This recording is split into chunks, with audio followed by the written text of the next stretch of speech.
Hi, I'm Phil, Head of Marketing at QGate, and this is QBit. For this QBit, I wanted to talk about the fact that most marketing personalization isn't really personal. And it's something we as marketers are always trying to do. We're trying to be more personal and more engaging and everything.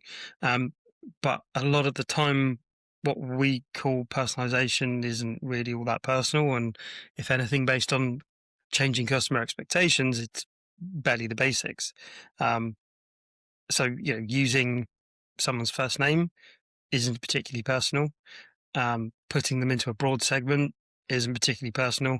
That's just organizing your communication.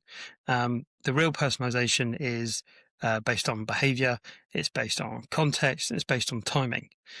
So what somebody's looked at, what someone's engaged with, where they are on the journey, even the date of birth. If you've got it, if you listen to our podcast with Richard Shotton, you'll know about 9 enders and how that can change behavior.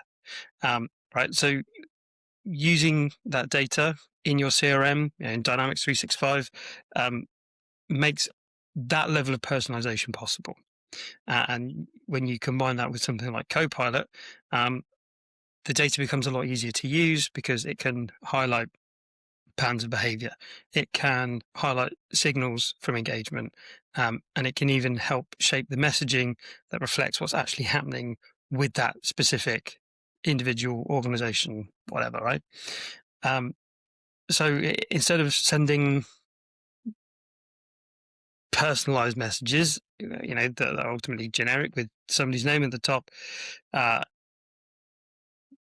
as part of a group of generic segments, you can start responding to what the individual has done, what the individual actually wants and is interested in. So you're focusing on the relevance, not the segment. And so the personalization becomes about understanding intent rather than just completing fields in a form.